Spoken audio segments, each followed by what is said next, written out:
bom dia a todos, mais uma vez.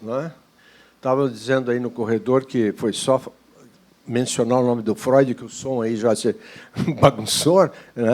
E, realmente, para a gente falar do Freud, a gente tem que tomar cuidado, porque há seitas pró e contra. Então, vamos tentar ser o mais neutro possível. Essas são as obras que eu consultei para desenvolver esse tema.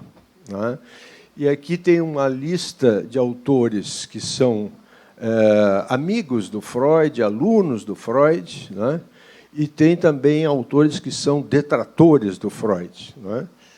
E vou dizer para vocês que nós vamos falar de uma pessoa que não precisa de apresentação, mas que foi um dos 20 autores mais destacados do século XX pela revista Time. E, entre os 20, os dois mais populares, sem dúvida, o Einstein e o próprio. Essa apresentação se insere numa trajetória que eu tenho desenvolvido nos últimos anos de estudar gente famosa, que deixou uma biografia consistente, para ver como é que evoluem as questões do álcool e das drogas. E aí a gente tem visto que existem esses biógrafos apaixonados pelo biografado, que só contam as qualidades, outros, os modernamente chamados de haters, que só contam os defeitos. E é difícil a gente ir em busca do humano, que acerta e que erra, que tem saúde e tem doença. Então, foi por isso que eu tomei esse cuidado de consultar muita gente. Bom, começando a história pela a cocaína, para situar essa coisa do Freud.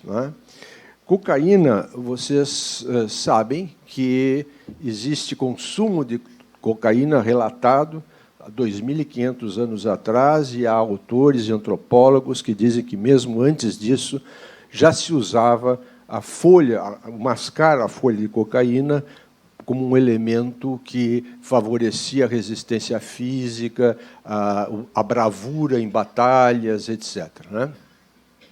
Mas a América foi descoberta, então, por Colombo em 1492, e em 1527 os espanhóis, então, chegaram no Peru, e, ao chegarem no Peru, se deram conta com a cultura inca, e aí toda a questão de mascar as folhas de coca.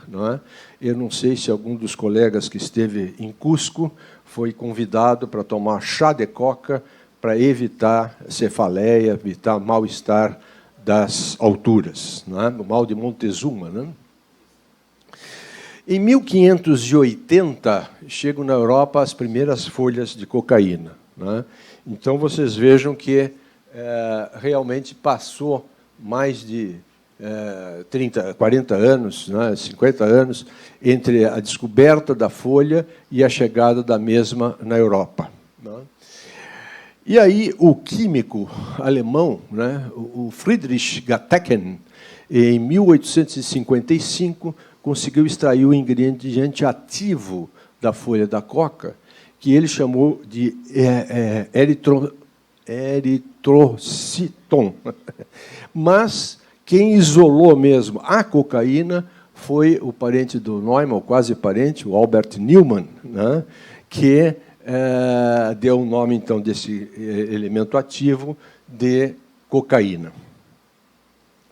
E, no mesmo ano, de 59, um italiano, Paolo Montegazza, descreve os efeitos neuroquímicos ou neuropsíquicos da cocaína.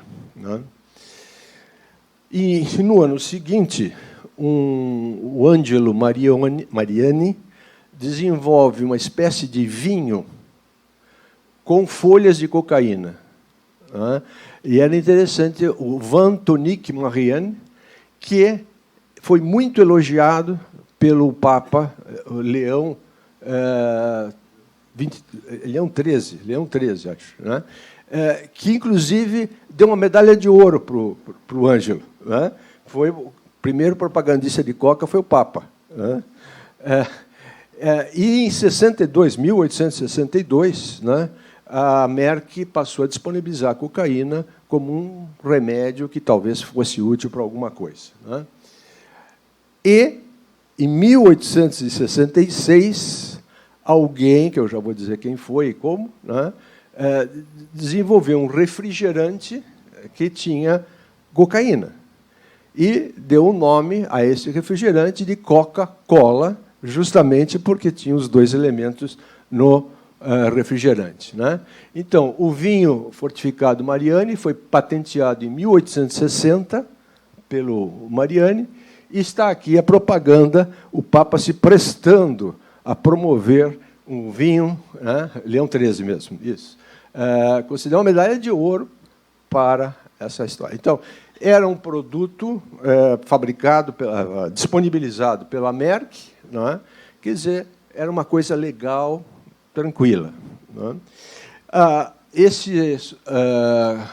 Essa pessoa, o John Smith Pipperton, né, foi quem formulou esse refrigerante, porque ele estava interessado, ele tinha se ferido na Guerra Civil Americana, né, e estava dependendo de morfina.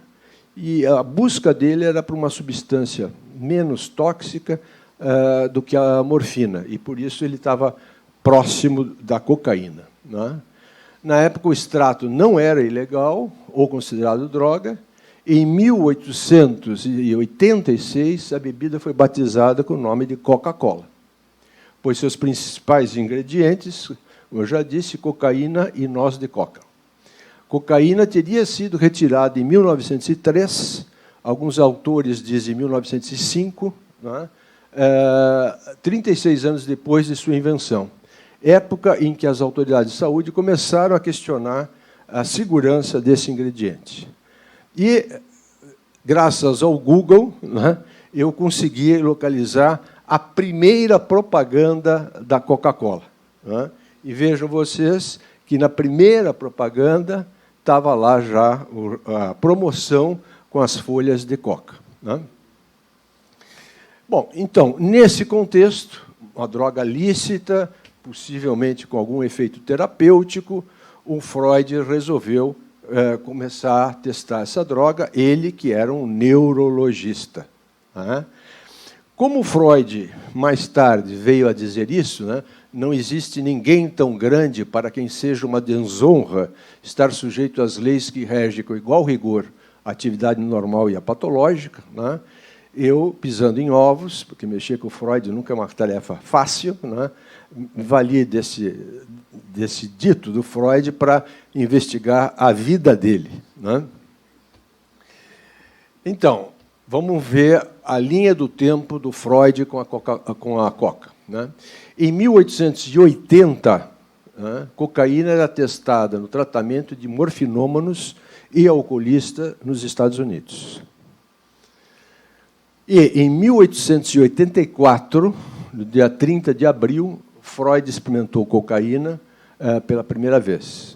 Como ele tinha o hábito de escrever, né, e anunciar em cartas, e as correspondências do Freud, quase uma biblioteca inteira, ficou relativamente fácil documentar estas coisas pelos ditos dele mesmo, né? E, dia 7 de maio, portanto, uma semana depois, ele começou a medicar o seu professor, o Ernst von Fleisch-Marschall, com cocaína. Esse senhor, esse doutor, esse colega, né, era um eminente professor de patologia, né, e, ao dissecar um cadáver, ele fez uma infecção no polegar. E, com a sabedoria daquela época, não houve jeito, tiveram que amputar o polegar, né? E, provavelmente sob efeito de morfina, né? E ele se tornou um dependente de morfina. E estava numa situação crítica, e o Freud resolveu tentar usar a cocaína para, enfim, que ele pudesse se recuperar dessa história. Então, ele era um médico e fisiologista, estava na banca que examinou o Freud em um concurso e trabalhou tanto com o Bruck quanto com o Rokitansky, o Fleischl. Né? Aqui está o Bruck e aqui está o Rokitansky. Muito bem. Voltando. Freud passa a fazer uso regular de cocaína quando em depressão. Ele se sentia triste, se sentia abatido e cocaína. Nos primeiros momentos, era cocaína ingerida, né, na forma líquida. Depois, mais tarde, cheirada. Né? Em junho de 84, Freud publica o seu famoso paper Uber-Coca, onde menciona a possibilidade de usá-lo no tratamento de dependentes de morfina. Já havia vários trabalhos publicados sobre o assunto, e o dele foi mais um. Aí tem uma história curiosa, que, nesse ano, o Freud organizou uma viagem para ir visitar a namorada no norte da Alemanha. Né? E comentou com esse colega dele, né, o Köhler, que talvez, né, pudesse ser útil a cocaína como anestésico oftalmo. E que ele não tinha tempo de pesquisar, porque ele estava com a viagem marcada, que ele ia embora, e aí disse para o Köhler que foi experimentar. Né? E deu certo. Né? Então, o Köhler foi o precursor do uso da cocaína como anestésico local. Eu vi que o Marcon estava aí, mas eu acho que não está mais, para nos dizer como é que essa história do uso da cocaína como anestésico oftálmico progrediu. Eu não conheço tanto assim bioquímica que eu possa dizer, mas quem conhece, que a lidocaína talvez seja uma prima, né, próxima da cocaína. Né? Em julho de 85, Freud administra, e aqui começa a história, pela primeira vez cocaína injetável no seu ex-professor. Tá? Mas, na época já, o Erlenmeyer descreve a cocaína como o terceiro flagelo da humanidade, depois do álcool e da morfina. Então, de um lado, começavam a usar essa substância como talvez terapêutica em algumas situações, mas, por outro, já havia um alerta desse colega dos perigos da cocaína. Freud vai fazer seu famoso estágio com Charcot em Paris, né, e lá segue usando cocaína, principalmente porque ele, muito jovem, foi convidado pelo Charcot para um jantar na casa do mesmo. E ele ficou muito nervoso com o acolhimento do Charcot, de ir na casa do professor e tal, e naquela noite ele usou, antes de sair de casa, cocaína para poder encarar a festa com o professor. Né? Em julho de 87, então já 3 anos depois de ele começar a usar cocaína, ao defender a cocaína, informa que vinha tomando-a há alguns meses. Na realidade, eram 3 anos. Quem mexe com dependência química sabe que isso aqui é regra, não é exceção. Né? O senhor bebe? Não, eu sou só um bebedor social. Né? Se a pessoa não vai perguntar, não sabe que ele faz festa 7 dias por semana. Né? E o senhor bebe há quanto tempo? Faz alguns meses. Né? Freud caiu nessa. Né? Também nesse ano, e isso é importante, ele vem a conhecer o Wilhelm Fliess, que desenvolveria a hipótese da neurose reflexa nasal. Depois, o presidente Lavinsky vai nos dizer se alguma vez na vida ouviu essa história. Né? E ficam íntimos amigos por 15 anos. Sumariamente, segundo esse otorrino, né, o nariz e a libido estavam fortemente relacionados. Né, e mulheres histéricas teriam um problema nesse circuito nasogenital. Né, e o tratamento que o Fliess desenvolveu para esses quadros era cocaína. Né. E aí ele mesmo, Fliess, passou a usar cocaína, né, e o Freud alimentava essa história também usando. Né. Nesse mesmo ano, o Jones afirma, Jones foi, durante muito tempo, o principal biógrafo do Freud e era o aluno dileto dele. né? E o Jones informa que, que Freud deixara de usar cocaína, ignorando que, em verdade, seguiu usando-a por mais, no mínimo, 8 anos. É interessante para quem pega a biografia do Freud, escrita pelo Jones, ele chama, o título de um capítulo é O Episódio da Cocaína. O episódio demorou 11 anos. Né? Bom, em 22 de outubro de 1891, morre o professor Fleischer, com apenas 45 anos de idade, em consequência da dependência dupla de morfina e cocaína. Esse professor foi para a falência, né, devido ao consumo de drogas, saiu da universidade e teve um final de vida muito triste. Né? Então, isso é uma coisa interessante a gente ver até os nossos dias, né? Quando muitos colegas acham que, por exemplo, podem diminuir o consumo de álcool de um paciente com o uso de benzodiazepínico. Né? O paciente vai ficar dependente de álcool e de benzodiazepínico. Né? Então, isso, desde a época do Freud, já tinha o que hoje se chama dependência cruzada. Nas cartas de Freud para Fliess, fica claro que Freud usou cocaína por toda a década de 80. Freud, por várias vezes, relata nessas cartas que seu nariz drenava pus. E, em 1893, Freud apresentou palpitações e falta de ar. Fliess o aconselhou a parar de fumar. O outro fator podia ter sido cocaína. Não é? E aqui depois tem uma citação muito curiosa do Freud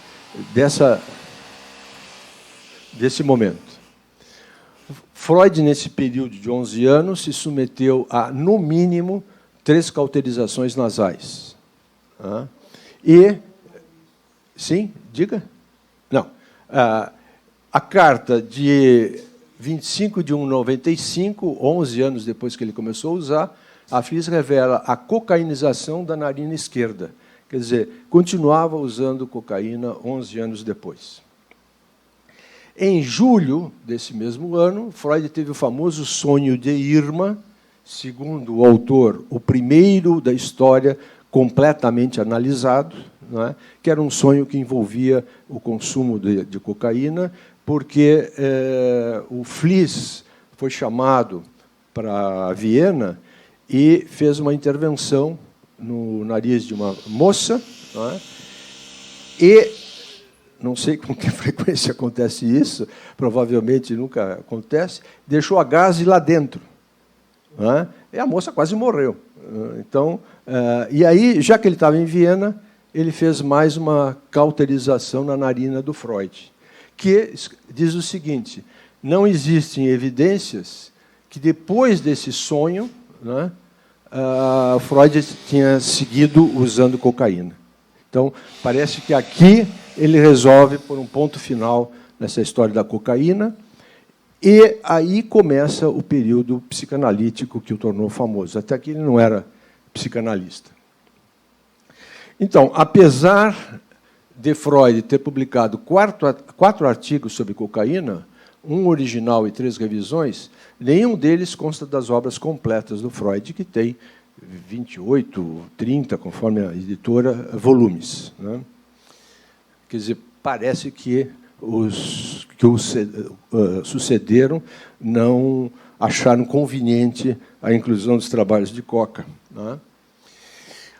Bom, aqui, no período que ele estava apaixonado por cocaína, né, ele escreve para Marta, que era, então, a namorada dele, esta preciosidade. Ai de ti, minha princesa, quando eu chegar, vou te beijar intensamente e te alimentar até ficares roliça, que era o padrão de beleza da época. Né?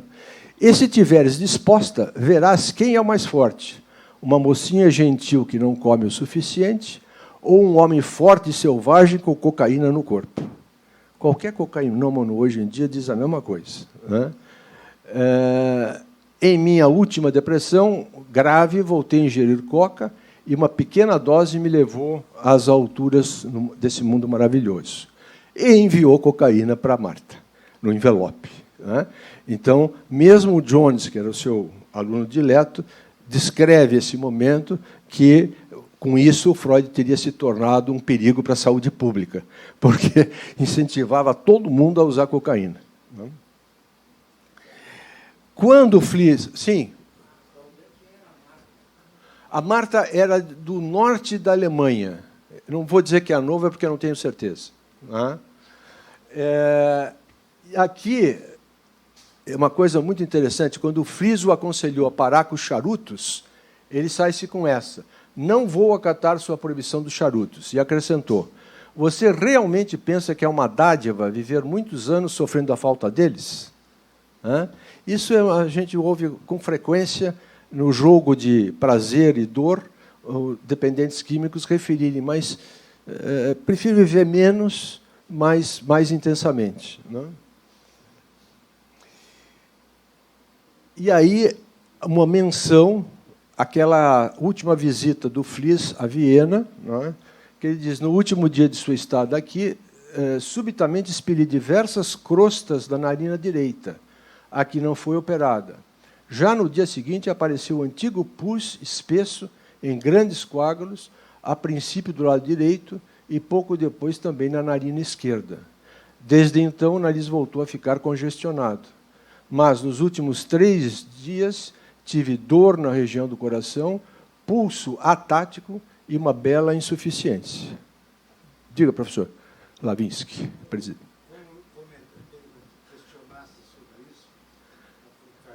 Espera um pouquinho, deixa o microfone chegar.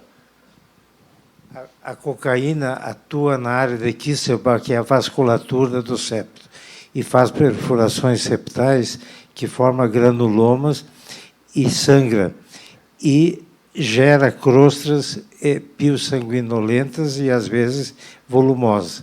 Então, está dentro do escopo do que se conhece. E atesta, me corrija se eu estiver errado, atesta a gravidade do consumo. Diogo, por favor, microfone para o confrade Neumann. Obrigado.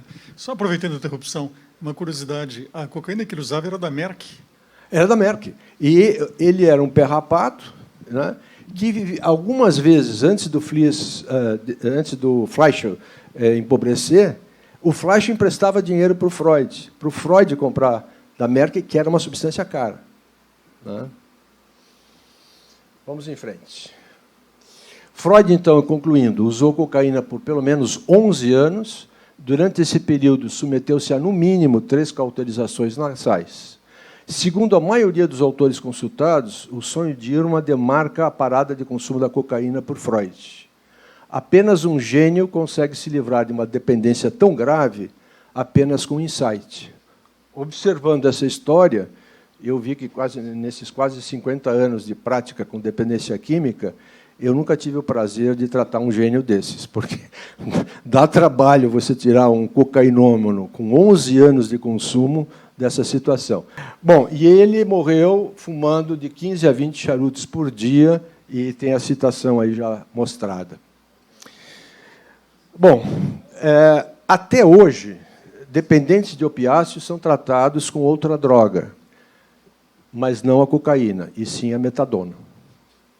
E, recentemente, foram retomados os estudos para tratar depressão e alcoolismo não com cocaína, mas sim com psilocibina e LSD. São estudos muito rudimentares, com amostras pequenas, uma única meta-análise, que mostra que talvez isso aí precisa ser melhor estudado. É justo pensar, e aqui é uma contribuição pessoal sujeita a todas as críticas, que Freud ficou chocado com o que acontecera com Fleischl e com ele mesmo. Talvez tenha sido esse um dos motivos que o animaram a procurar desenvolver um tratamento sem remédios. Assim nascia a psicanálise. A morte de Freud sempre foi creditada a um câncer de mucosa oral, causada pelo fumar 18 charutos por dia. Alguns autores recentemente passaram a ponderar que não é usual esse tipo de câncer, ainda mais com os conhecimentos médicos da época, possibilitar uma sobrevida de 16 anos. Estes mesmos autores se perguntam se a própria cocaína não poderia ter deixado esse tipo de sequela. Muito obrigado. Bem, gente, nós estamos já na nossa hora. Depois, terminado tudo, a gente pode continuar conversando, não é, sobre isso, mas eu gostaria de começar a segunda parte da atividade, que houve na diretoria um pedido que os temas abordados fossem transversais, ou seja, de interesse de todas as especialidades.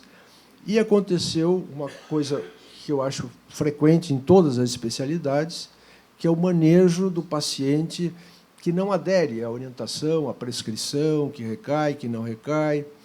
E eu me lembro de uma cena que eu fui chamado para dar uma supervisão num CAPS, Centro de Assistência Psicossocial. E quando eu estacionei meu carro, a caminho do local, eu encontrei 2 ou 3 receitas amarfanhadas e jogadas no chão. Quer dizer, o colega lá dentro deu a receita e o paciente aqui fora jogou a receita fora, consulta que ele devia estar esperando há muito tempo. Bom, isso acontece em todas as especialidades. E aí eu pensei em chamar 3 clínicos dos mais experientes da praça para nos comentar. A ideia aqui é uma conversa sobre esse tipo de paciente. Para tanto, eu quero chamar o confrade Cláudio Telóquin, o Newton Brandão, Domingos Dávila, para vir compor a mesa comigo. Então, o que eu pedi para os 3 confrades foi que nos trouxesse 1 ou 2 casos de sim e de não, para começar a conversa, né?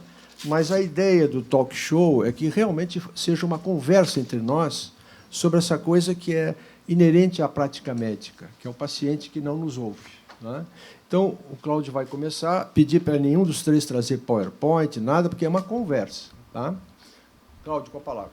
Tá. Bom, primeiro eu quero agradecer essa oportunidade, porque eu consegui 10 artigos, não é, para ler, porque eu estava muito deprimido, viu? Não vou usar cocaína. Estava deprimido, porque no que a gente trabalha, a aderência ao tratamento é muito baixa, 50%. E agora eu fui ver, tem uma psiquiatra na Virgínia que se chama Karen. Então, essa psiquiatra, a Karen, ela tem vários artigos descritos, isso me deu assim, eu dormi bem, porque ela também tem esses números, não é? E nós vivemos aqui agora, nesse momento, nesse país, uma tragédia, que vocês não sabem. Primeiro, é o exagero no uso de testosterona em adolescentes, crianças de 14 anos que estão bombados assim e que não vão ter filhos. Então, usam a testosterona. Nós temos 2 suicídios já de guris na Santa Casa, porque o pai diz, não, tu vai fazer academia, tu vai fazer isso. Então, os guris vão lá no ambulatório de Andro, caminham assim, né?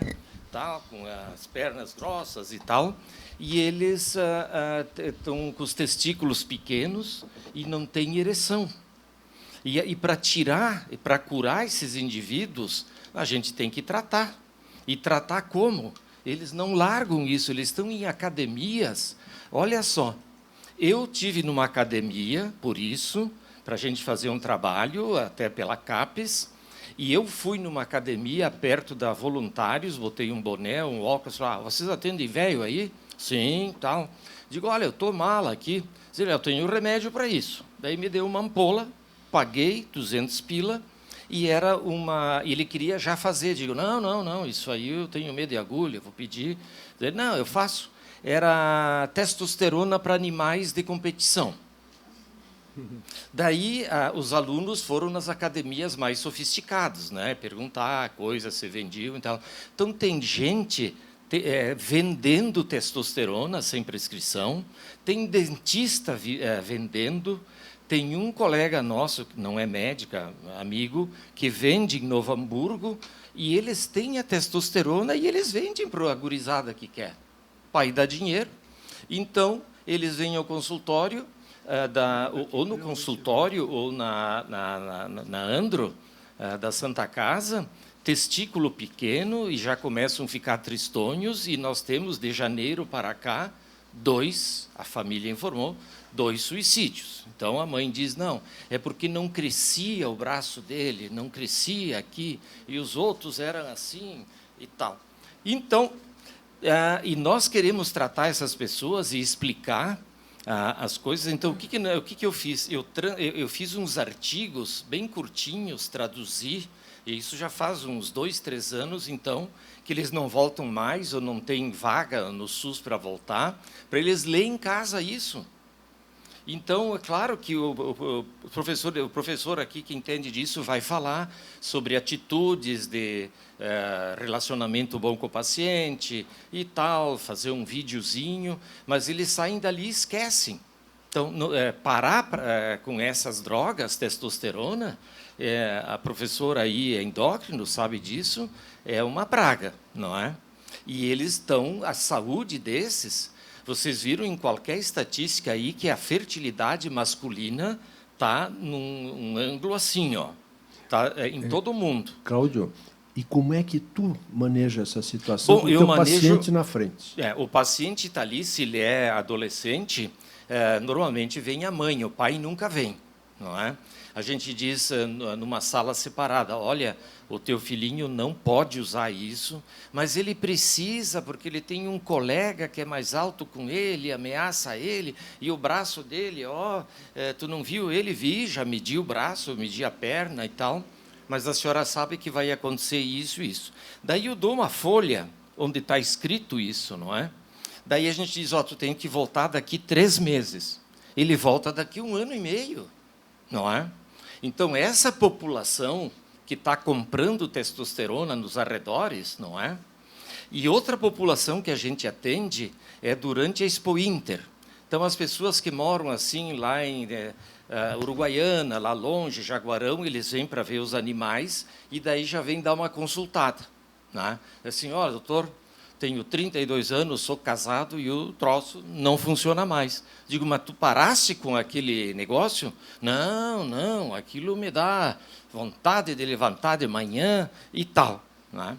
E, junto disso, então, tu fala, explica.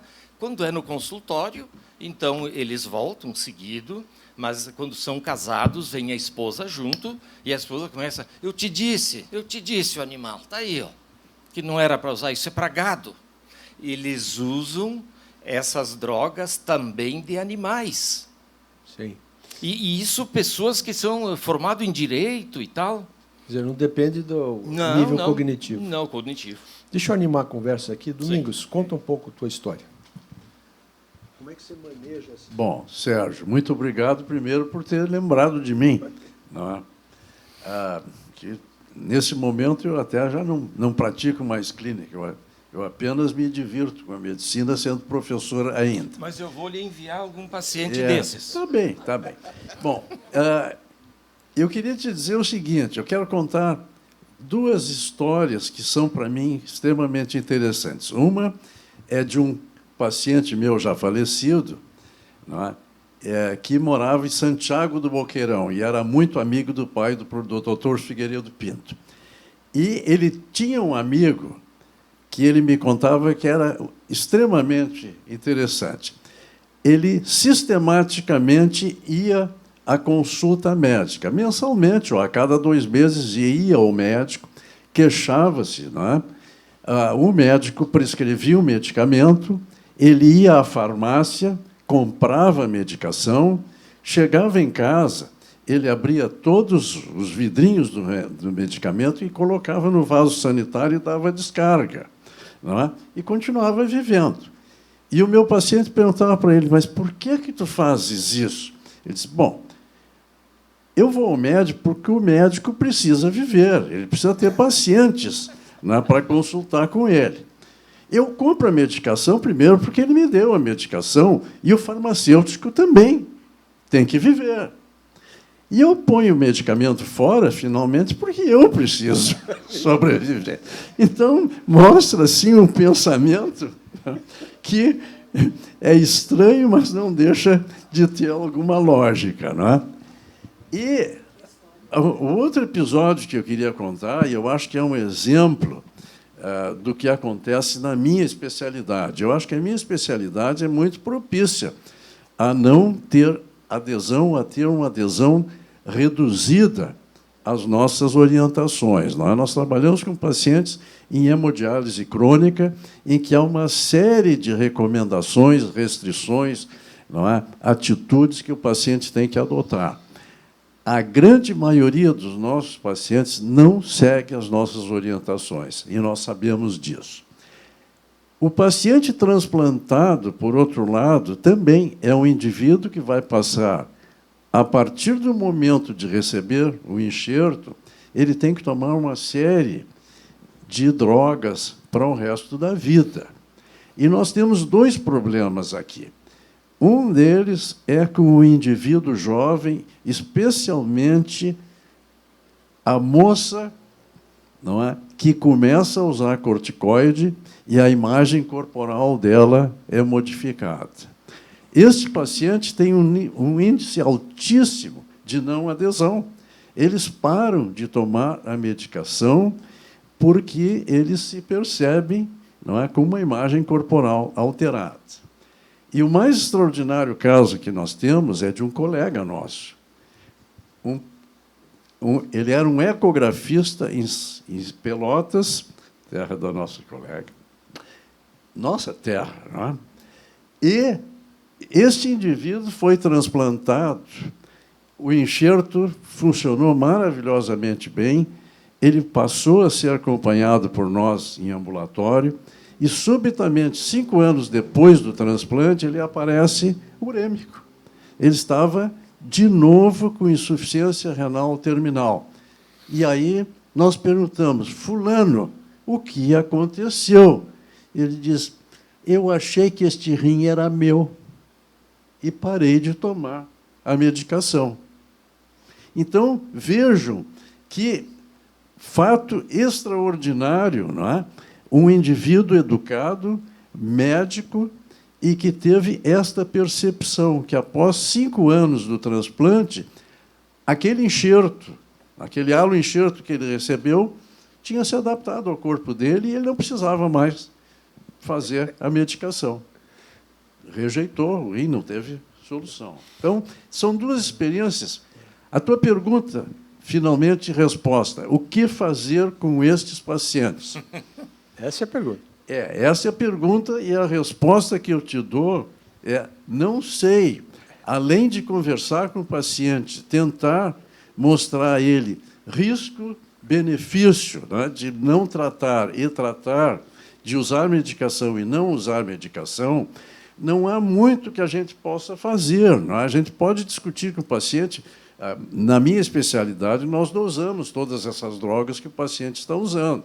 Não é? Mostrar a ele, olha, o nível sérico da droga que tu deveria estar usando e que deveria ser acima disso está abaixo. Tu, com certeza, não estás usando a medicação. Mas não há muito do que fazer além de discutir isso com o paciente. Não é? O risco-benefício de usar ou não usar a droga, mostrar a ele as consequências do não uso, não é? As vantagens de usar, mas, às vezes, a decisão do paciente independe de tudo isso que nós estamos falando, não é? Porque a tomada de decisões é uma sequência complexa, não é? E, eventualmente, o que o paciente imagina, não é? Como, vamos por assim, como malefício do uso da droga e como recompensa por não usar, para ele supera o que nós estamos dizendo. Então, eu acho que é muito difícil, é uma situação muito complicada, não é?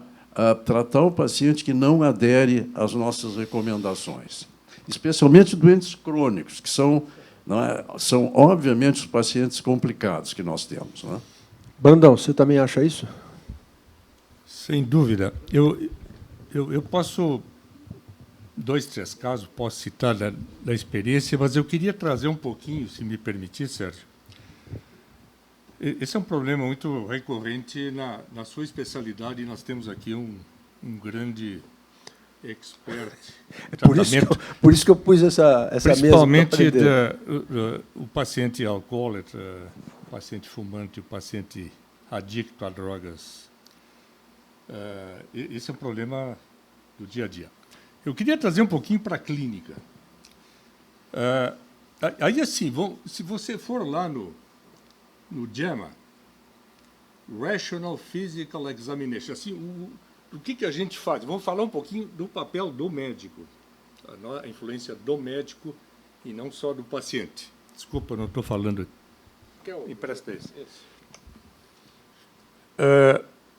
Se você for ler esse artigo lá, Non Compliance, está lá, eu gosto muito, que é uma literatura daquilo que a gente faz. Eu sou um professor de semiologia, minha vida inteira ensinei semiologia.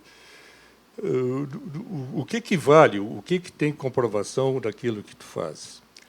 Então, e está lá, a non compliance por parte do paciente, principalmente para tratamentos longos e duradouros, é 50%. O Tele que já citou.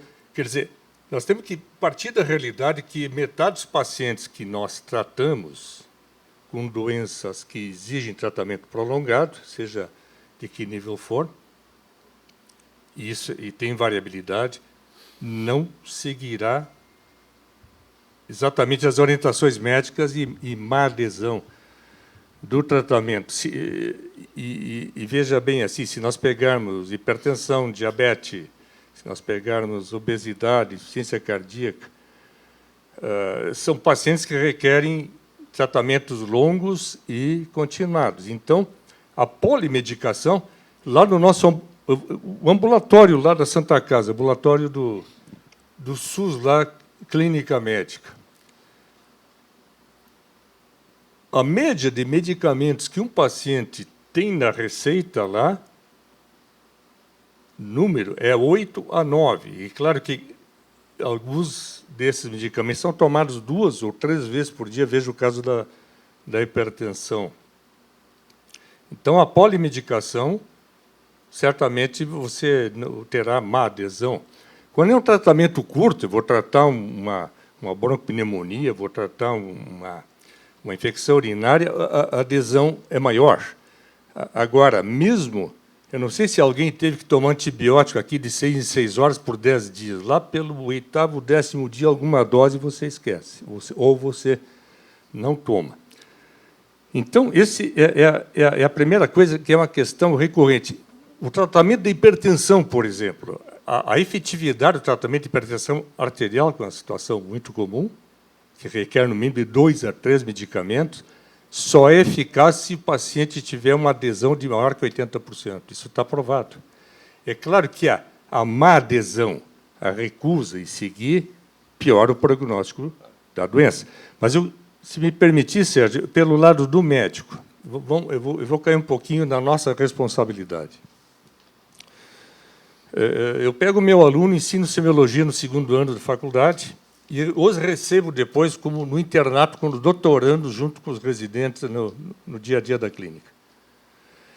Então, nesse mundo, digamos, de aceleração, mais da metade dos alunos estão olhando o celular. Quer dizer, o uso das ferramentas hoje, que eles querem coisas rápidas, se você fizer uma locução longa, como nós estamos fazendo, mais da metade da turma já não presta atenção. Segunda coisa, o paciente, então, volta da amnésia. O problema é a má adesão e o vício, por exemplo, do celular, por exemplo, é a dificuldade de escutar. Eu vou dizer hoje que o estudante e o médico, o problema da escuta, escutar o paciente. Quem é que escuta o paciente? A segunda coisa, um exame físico feito de uma forma extremamente superficial. Por quê? Se me permitir, eu vou falar sobre o mito técnico, econômico, como isso influencia a nossa profissão. Ele pede em 300 exames. Aí, tu manda ele fazer o relato, é um relato que tu manda, volta lá e volta a perguntar as coisas, porque ele traz o relato só das coisas que estão ali presentes no momento. Aí eu estava vendo, nós fizemos um trabalho lá na Santa Casa, assim, durante um mês, como é que os médicos pediam exames. 78% dos exames que eles pedem no dia a dia são resultados normais. Tudo bem, não tem nada de errado nisso. Mas o problema é que no dia seguinte ele continua pedindo o mesmo exame E, durante uma semana, ele continua no modo automático, pedindo as mesmas coisas, e está sempre normal, e não muda. Então, qual é o risco que está vindo? E depois eu trago isso para o nosso problema. É o método técnico-econômico. Agora, com inteligência artificial e machine learning, que os americanos estão querendo adotar para diminuir a variabilidade da conduta médica, cria o algoritmo. O que acontece para o médico? Se ele é um seguidor só de algoritmo, ele vai perder a capacidade de interpretação dele.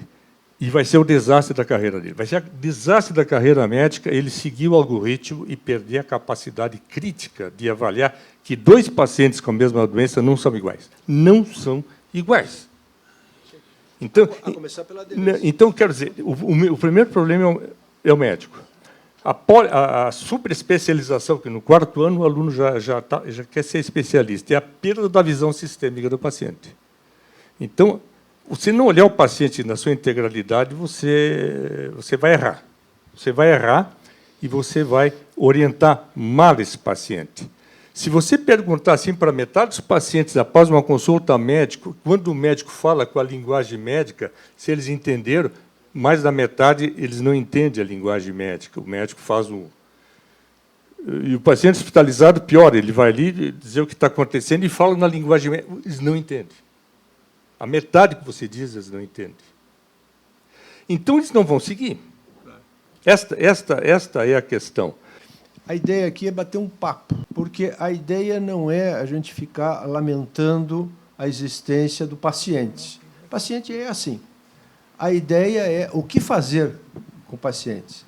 Cláudio, como é que você maneja o paciente que é assim? Não adianta reclamar do paciente. O que nós vamos fazer com um paciente desse? Como é que você faz? O paciente está sentado na tua frente. Isso. E aí? Então, na reprodução humana, o indivíduo usa cocaína e está azospérmico, e daí a gente pede, tu tem que parar. Não, parar eu não vou.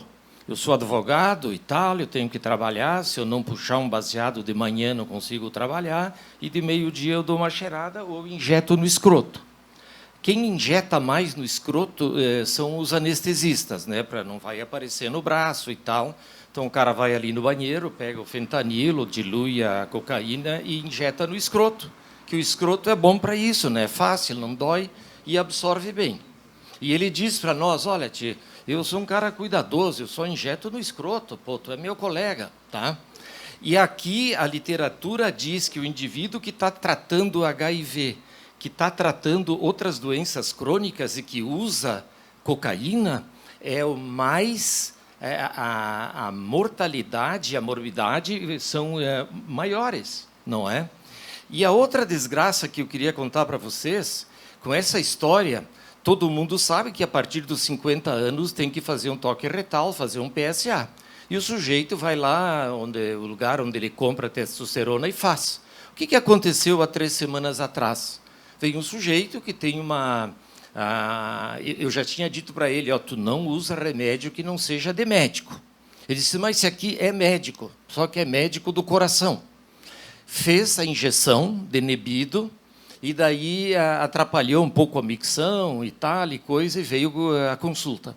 Fui fazer um toque retal, um nódulo de 1,8 centímetros, biópsia, câncer.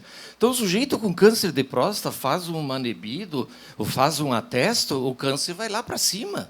Então, o cara está com câncer, jovem, trabalhando, 50 anos, ele está alimentando o câncer de próstata. Então, antes, eu uso aquele protocolo da OMS. Antes do paciente falar, eu faço todas as perguntas, né?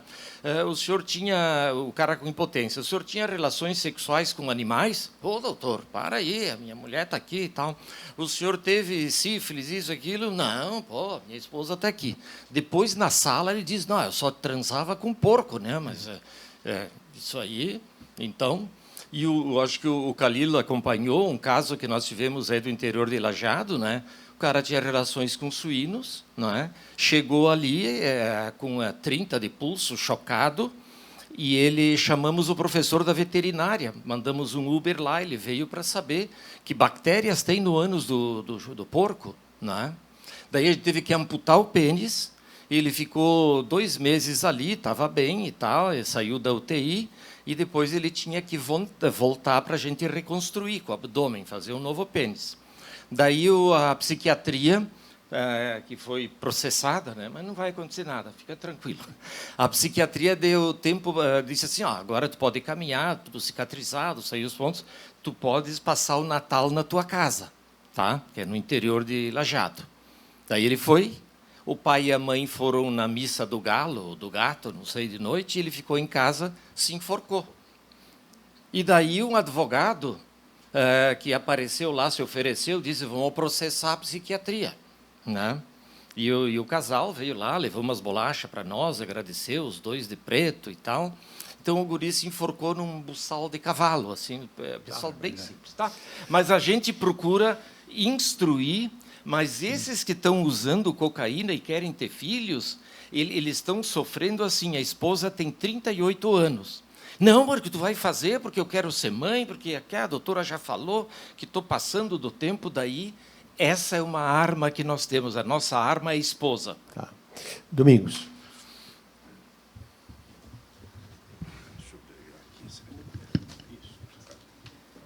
Sérgio, eu acho que, do ponto de vista de atitude, o que o Marrone falou e o que o Lavinsky falou também são possibilidades que nós temos de aumentar a adesão do paciente ao nosso tratamento. Eu acho que nós temos que ouvir o paciente, nós temos que conversar com o paciente, nós temos que discutir, não é, as vantagens do tratamento e os riscos da doença não ser tratada, não é? Quais são, não é? Qual é o prognóstico tratando e não tratando? Acho que isso no indivíduo que tem hipertensão arterial, que tem uma diabetes ou doença crônica, acho que o nosso sucesso é parcial, não é? Eu acho que nós não conseguimos a adesão de todos os nossos pacientes. Acho que o que o Neumann falou também é importante. Mesmo sabendo que está sendo controlada a forma como o paciente usa a medicação, ele, em alguns momentos, ou mais do que alguns momentos, ele não segue aquilo. Ele se arrisca a ser descoberto, vamos pôr assim, não é? Contrariando a nossa orientação. Mas isso faz parte da natureza humana, não é? Nós somos assim. Talvez usar, não é, o assistente social ou algum tipo de auxílio que vá visitar o paciente em casa e converse com ele, não é, e verifique periodicamente o número de comprimidos que ele usou, não é, nos ajude. Nós tivemos inúmeros ensaios clínicos em que nós verificamos a adesão do paciente ao tratamento. E eu posso dizer a vocês, como o Nilton falou, um número grande dos nossos pacientes que sabem que, ao trazerem o frasco de medicação, vai se contar o número de comprimidos que estão retornando e o número que deveriam ter retornado. E a gente diz, olha, o senhor provavelmente, durante 3 ou 4 dias, não tomou a medicação. Eu disse, doutor, eu não lembro bem, talvez possa ter acontecido. Isso faz parte do cérebro humano. Eu acho que... Eu não sei exatamente, além desse tipo de atitude, não é, de nós termos alguém que periodicamente revê com o paciente, longe do médico, a adesão ao tratamento, eu acho que não há outra forma, não é? É conversar e, eventualmente, ter esse tipo de auxílio, não é? Você falou que ia nos contar um caso que ilustrar tudo isso. O caso é um pouco oposto. Uma paciente querida, gosta do médico, gosta de a consulta, educadíssima e de um nível superior de formação, que era hipertensa e dislipidêmica. E eu tentava corrigir o fator de risco dela. Aí, depois de algumas intervenções, ela vem ao consultório e me diz, doutor, agora eu tomei uma decisão. O senhor não vai ficar bravo. Eu gosto muito do senhor, mas o senhor não vai ficar bravo. Eu decidi que eu sou contra a alopatia. Então, o senhor não me prescreve, porque eu não vou tomar mais nada. Aí eu fiquei esperando, assim, agora vem alguma coisa atrás. Eu esperei, aí ela disse, agora eu sou da homeopatia. Aí ela abriu a bolsa e botou 8 frascos de remédios na minha frente, assim, 8. Ah, que interessante. E eu peguei um, por curioso, e fui olhar, mercúrio cromo. Numa dose baixíssima, mas mercúrio cromo, mas a senhora não vai mais tomar, mas está tomando mercúrio. Eu liguei para a Secretaria da Saúde, setor de vigilância, eles demoraram um pouco, me disseram, é verdade, esse remédio aí nós já tentamos suspender, mas ele continua sendo suspenso. Quer dizer, ela, na cabeça dela, vai tomar mercúrio cromo e não aquilo. Eu estou contando um caso assim, não é do paciente que quer se impor, né? Até paciente é... Aparentemente aderente. Mas eu só queria complementar uma coisa que eu não quero falar demais. Eu fui tentar ler, assim, no que está publicado na psiquiatria, o que eles fazem com o paciente não aderente, lá até anotei aqui umas 10 recomendações, o que o psiquiatra faz. Mas aí eu resolvi ler. Os meus autores preferidos são Edgar Morin, que está com 100 anos, e é um humanista especialista em educação. Se puder, eu falo um pouquinho dele. Mas eu queria falar do Paul Ricoeur, que morreu em 2016, era um filósofo, que trabalha sobre o julgamento e tem um livro, posso recomendar, sobre o julgamento médico. Então, ele coloca 3 níveis. Então, o que podemos fazer? A contribuição do Ricoeur. O primeiro nível, que ele chama de prudência. Prudência, do grego, vem de phronesis, que é capacidade de julgamento. A prudência fala da relação médico-paciente. É o pacto de confiança entre o médico e o paciente. O médico age por intuição, pelo que ele aprendeu e pela experiência. Em cima disso, tu faz a tua opinião.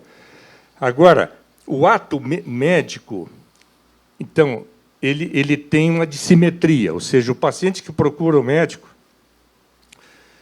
ele vem com sofrimento.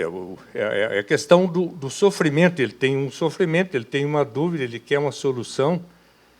E ele busca, então, no profissional médico, alguém que poderá ajudá-lo. Se não curar, pelo menos cuidar dele. E nessa questão desse ato, aí tem essas relações são extremamente complexas. Entende? Porque o paciente que confia no ato o ritual de confiança, o paciente sempre desconfia. Ele vai no médico, mas, ao mesmo tempo, ele desconfia. A minha esposa, que é professora de literatura na URGS e é um intelectual, ela diz que, quando vai ao médico, às vezes ela não, mas o que ele quis dizer com aquilo não me parece que não ela fala comigo depois, não com ele. Mas o que eu quero dizer é o seguinte: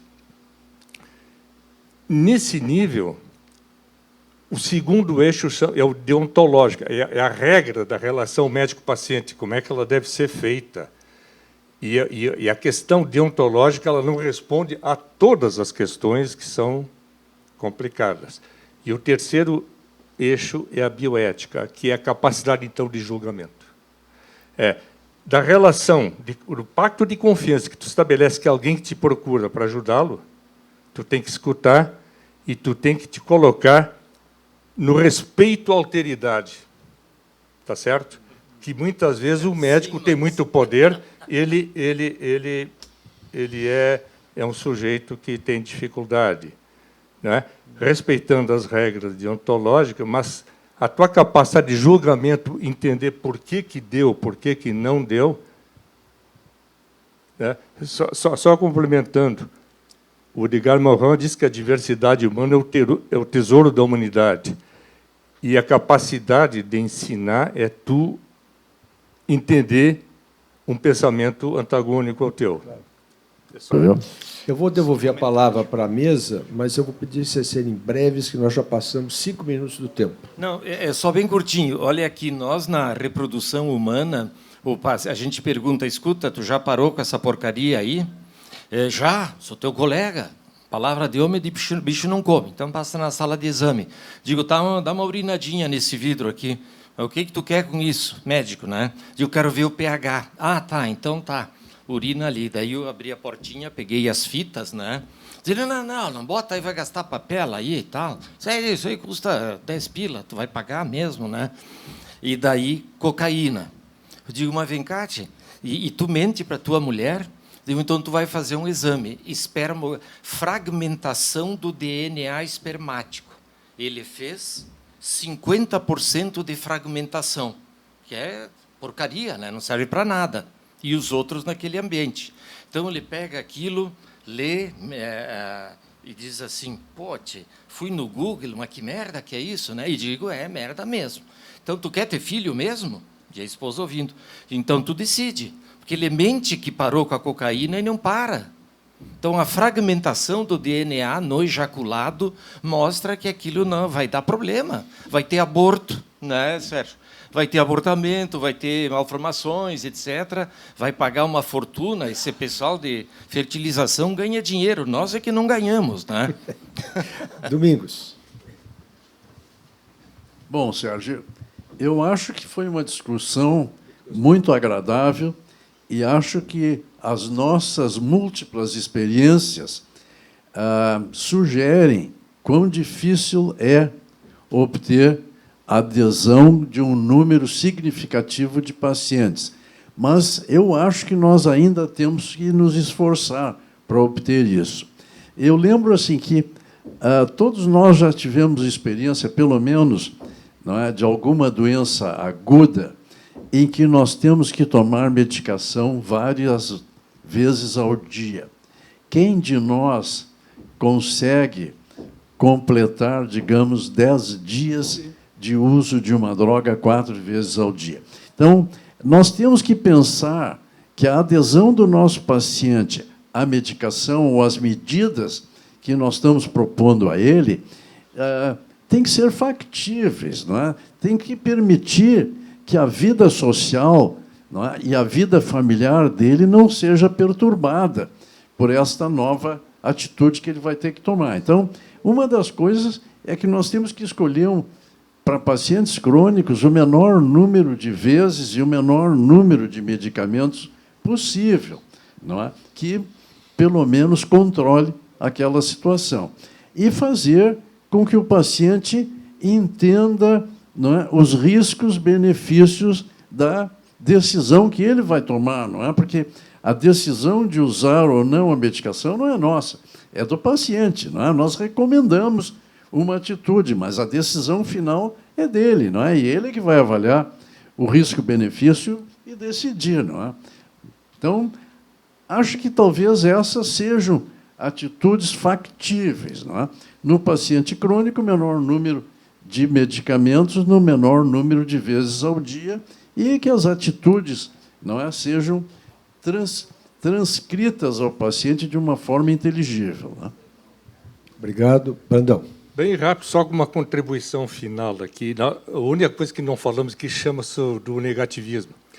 Quer dizer, nós estamos num momento, aí vocês viram a história da vacina, o negativismo, que é as pessoas com essa ideia de militância ideológica que leva para nada. Eu só queria, então, como contribuição, não vai dar tempo de entrar nessa, porque isso é grande, Michel Foucault, O Nascimento da Clínica, que ele escreveu, tem a edição brasileira, a última, de 2006, na página 37.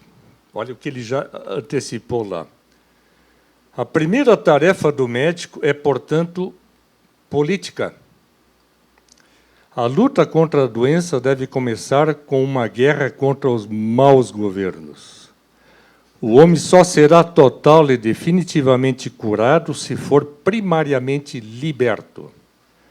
Quem deverá, portanto, denunciar ao gênero humano os tiranos, senão os médicos que fazem do homem seu único estudo e que todos os dias, com o cidadão, seja pobre, seja rico, contemplam as misérias humanas que não têm outra origem senão a tirania e a escravidão. Então estamos fritos, estamos fritos. Muito obrigado a todos. A presidente me autorizou a encerrar a sessão. Muito obrigado pela participação de todos.